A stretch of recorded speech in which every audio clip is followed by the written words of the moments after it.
When you're flying on a modern jet airliner, you don't see big rear vision mirrors sticking out from the pilot's cockpit. The focus of the pilot is always looking ahead and not worrying about what may be behind the aircraft. Most of us would have heard of Captain Richard de Crespigny, the captain of Qantas QF-32. In 2010, he was flying an Airbus 380 out of Changi Airport in Singapore to Sydney. He said the takeoff was perfect. The 4 Rolls-Royce Trent 900 engines roared to life as 14 litres of jet fuel and 110 tonnes of air poured into them every second. The 464-tonne aircraft was launched into the air at 350 kilometres an hour with hundreds of passengers sitting atop 108 tonnes of jet fuel with 4 million parts of an aircraft all working as they were designed to. As they passed 6,000 feet, it looked like a picture book day. There was no looking back. Everything was focused on what lay ahead. Captain de Crespigny was about to turn off the seatbelt sign when he heard a small boom, followed by a second later by a huge boom. The inside engine number 2 had a catastrophic failure, and from then on, Captain de Crespigny and his co-pilot and the 3 other check captains that were sitting behind them were totally engaged in keeping QF-32 flying. Today, I think it's appropriate that we focus on the future. We've just had New Year. And to encourage you to engage with a picture of the future. That does not mean that we forget what is behind us as a congregation, but to look to the future with hope and enthusiasm. I've recently read Gerard Windsor's book, The Tempest-Tossed Church, Being a Catholic Today. And he tells 2 stories which are indicative of a wider issue concerning the church.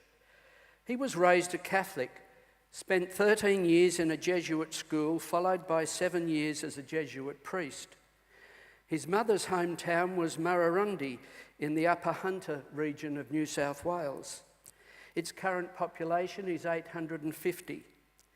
In June 2016, St Joseph's Catholic Church remained closed. There were no masses or services of any kind.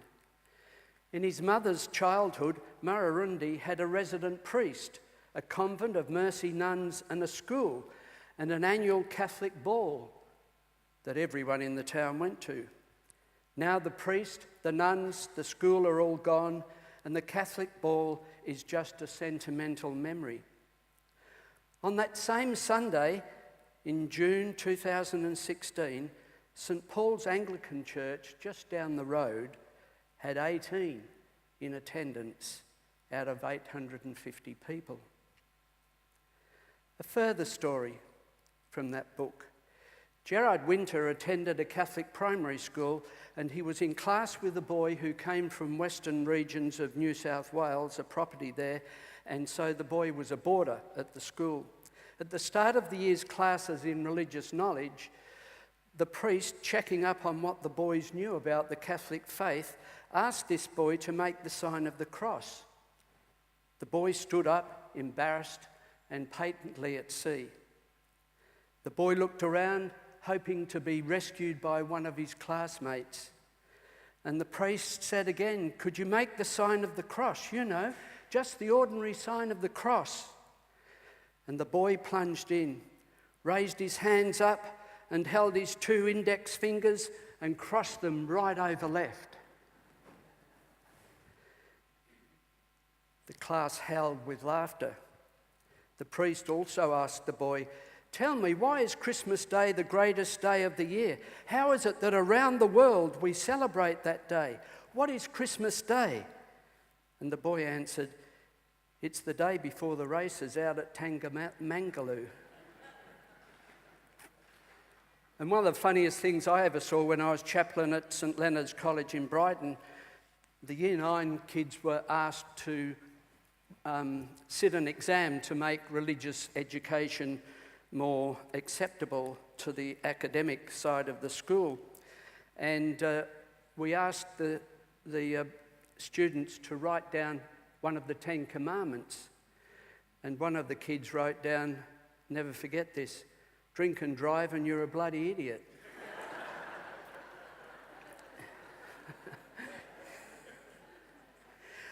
I mention these humorous stories because, in a sense, while they come from a Catholic and a wider context, they are characteristic motive of where the church is at today.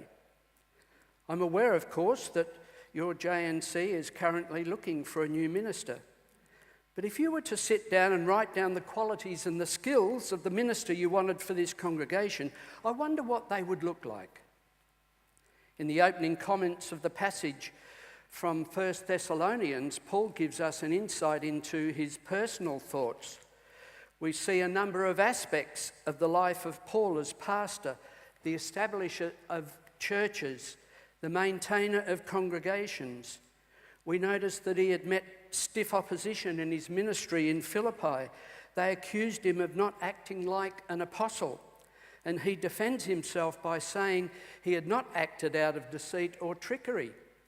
He refused to use words of flattery to ingratiate himself to the congregation. He did not act out of crass materialistic motives like money as he worked to be financially independent. His purpose here is to speak gently as a servant leader. Rather than intimidation and domination, nurture is the primary metaphor for his ministry.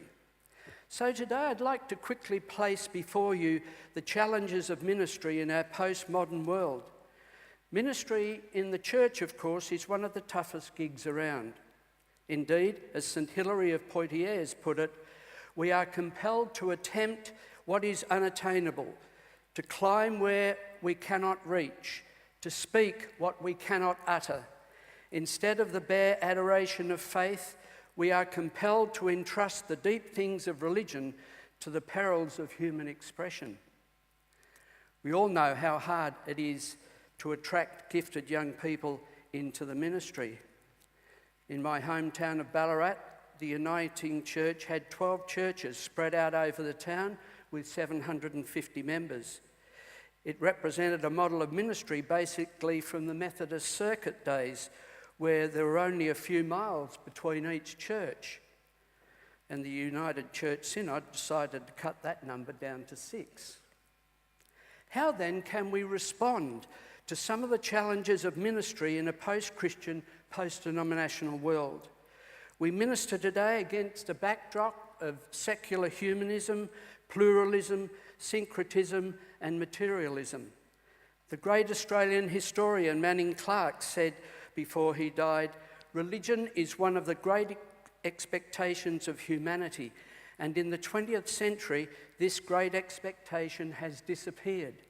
The community rallying point is now talkback radio, and the talkback hosts are today's mini gurus."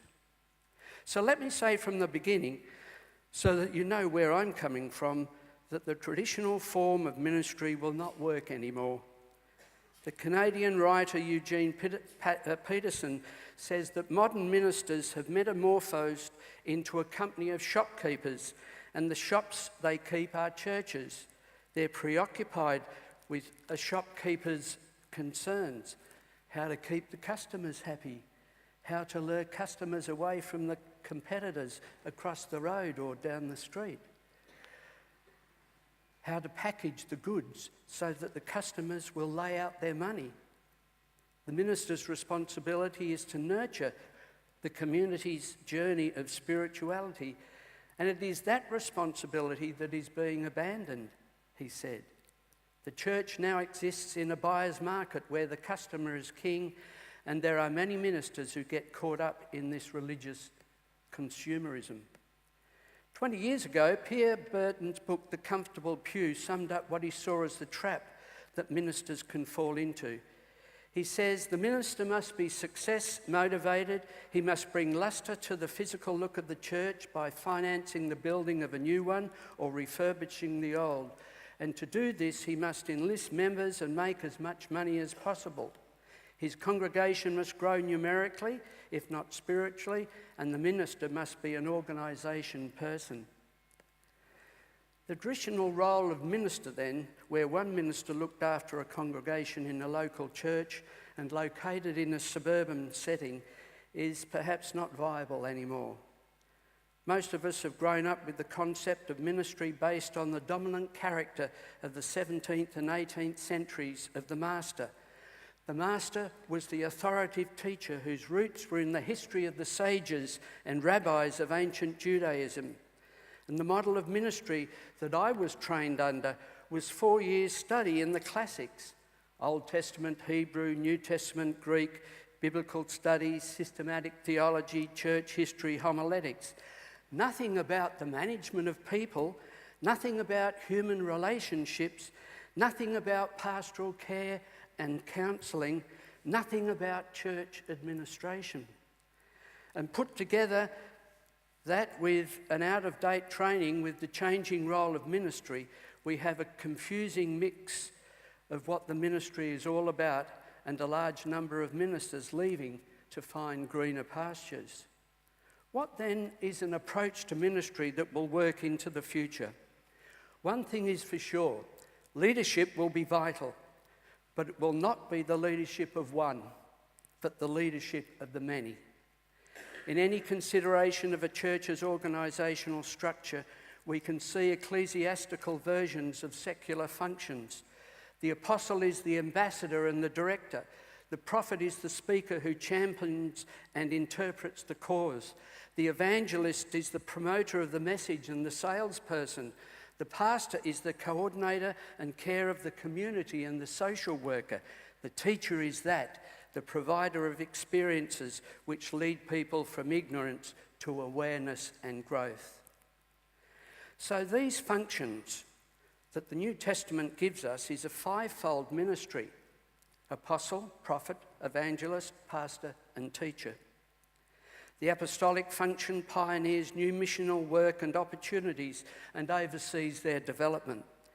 The prophetic function discerns the spiritual realities in a given situation and communicates them in an appropriate way to further the mission of God's people. The evangelistic function communicates the gospel in such a way that people are encouraged to respond in faith and discipleship. And the pastoral function shepherds the people of God by leading, nurturing, protecting, and caring for them.